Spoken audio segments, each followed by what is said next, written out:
Waalaikumsalam warahmatullahi wabarakatuh. Soalan yang ada tiga soalan di sini. Yang pertama, jika seseorang itu berdoa minta syurga dan jauh dari neraka, akan tetapi orang ini tersalah doa, dia termohon supaya Allah masukkan dia ke dalam neraka atas sebab tersalah buat doa dalam bahasa Arab.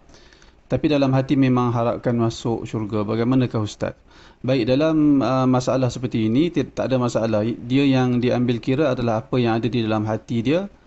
Yang diambil kira adalah apa yang sebenar yang dia pohon kepada Allah Subhanahu Wa Taala. Contoh dalam perkara ini iaitu disebut di dalam hadis berkaitan dengan seorang lelaki yang di mana hadis menceritakan bagaimana Allah Subhanahu Wa Taala amat-amat bergembira dengan taubat seseorang hamba kepada dia, kepada Allah. Lalu Nabi SAW membuat perumpamaan seorang lelaki yang bermusafir di tengah padang pasir.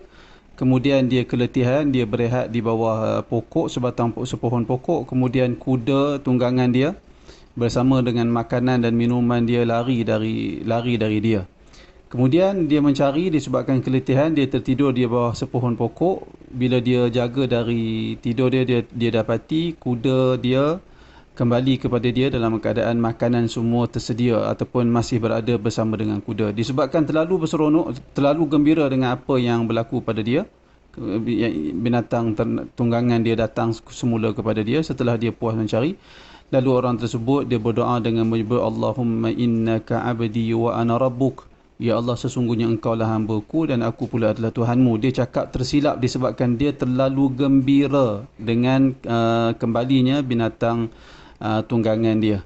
Jadi perkara itu bukanlah satu kesalahan, sekalipun ungkapan dia ungkapan yang salah, tetapi yang dia ambil kira adalah apa yang ada di dalam hati, apa yang sebenar, apa yang diniatkan, apa yang sebenar dipohon kepada Allah Subhanahu Wa Taala, bukan apa yang dituturkan di lidah secara salah. Wallahu a'lam. Kemudian soalan yang kedua, jika kita salat berjamaah bersama dengan imam, lepas imam dah beri salam, kita masih lagi baca doa dan tak ikut beri salam bersama dengan imam. Persoalannya, berapa kadar tempoh yang diberikan untuk kita tidak ikut imam beri salam, dan kalau terlalu lama sehingga adakah sah salatnya?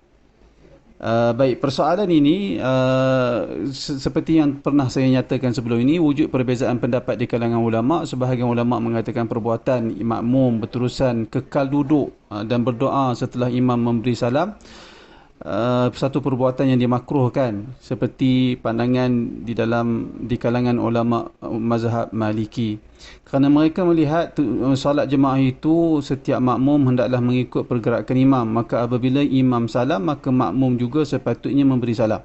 Pandangan ini berbeza dengan sebahagian ulama yang lain. Antaranya para ulama di dalam mazhab Syafi'i melihat, di kalangan mereka ada yang melihat apabila imam memberi salam maka telah berhenti ataupun telah terputus perintah mengikut imam pada makmum. Kerana itu kita akan tengok antara ulama mazhab Syafi'i yang mengatakan boleh memanjangkan doa ikut selama mana yang kita kehendaki, iaitulah Syekh Zakaria Al-Ansari di dalam kitab Al-Ghurarul Bahiyah bersama dengan matan Al-Bahjatul Wardiyah, di mana Syekh Zakaria Al-Ansari menyebut wajaza lil ma'mum an yashtaghila idza sallama al-imam bid-du'a wa nahwihi biqadri ma syaa min dhalika wa in atala fih.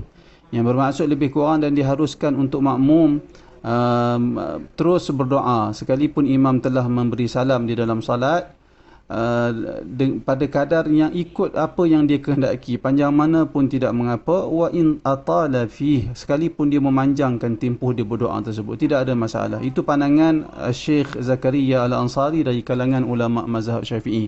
Secara ringkasnya, wujud perbezaan pendapat di kalangan ulama dalam persoalan-persoalan seperti ini. Wallahu taala alam, saya berpandangan adalah lebih baik seorang makmum segera tidak berdoa panjang apabila imam memberi salam, kerana perbuatan itu lebih memberi keselamatan untuk diri dia dan lebih menampakkan kesatuan umat Islam. Sekalipun saya tidak nafikan di kalangan ulama persoalan ini adalah persoalan khilafiyah. Saya juga cadangkan bagi jemaah yang hendak memanjangkan doa di dalam tahiyat yang akhir sebelum memberi salam, untuk mereka lakukan perkara tersebut pada salat malam ketika mereka bersendirian bermunajat kepada Allah. kerana perkara itu lebih mengikhlaskan hati dan lebih mendatangkan khusyuk kepada Allah Subhanahu wa taala. Wallahu taala alam.